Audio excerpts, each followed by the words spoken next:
So this is my second set of questions for the Thich Nhat Hanh discussion for session 19. My first question will be explaining my outside source.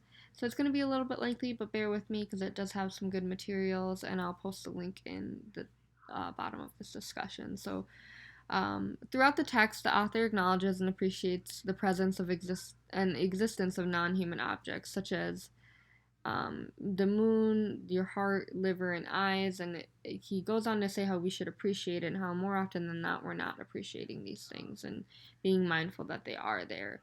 So, in the outside source I'm bringing in today, Thich Nhat Hanh explains that human beings are made up of non-you elements. So, that we have mineral, vegetable, and animal elements in us. And each of those elements have ancestors that contribute to the way we see, think, and live.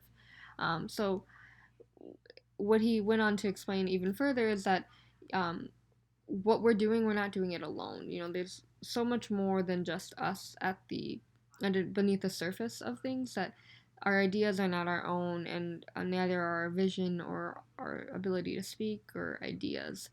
Um, so he goes on to explain that the act of seeing is not just the job of our eyes, but without the brain, without the blood, without the cells in your body, without all of that, the seeing would be an impossible thing for eyes.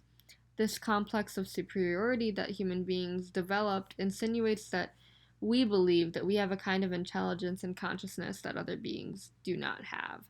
Um, and so, what do you believe these learnings say about Buddhism, and do you agree? So, um, do you think that we are kind of oblivious to the beauty and the strength and the actual living of other things? So, what he went to say is that he's not ignorant, and he doesn't appreciate ignorance in the human condition.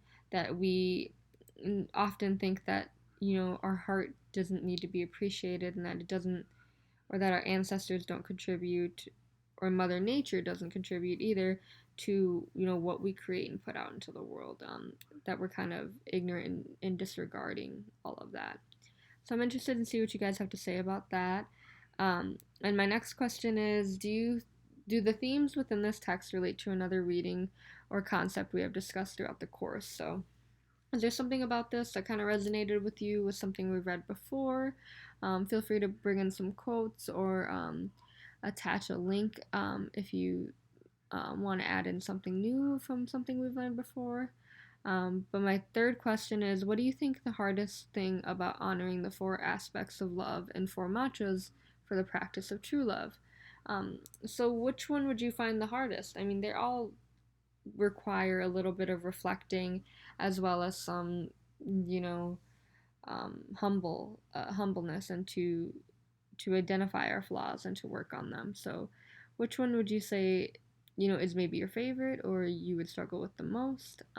Because that'll be an interesting thing for us all to look at, just within ourselves. So that's my last question for this set, and my next one will be coming shortly.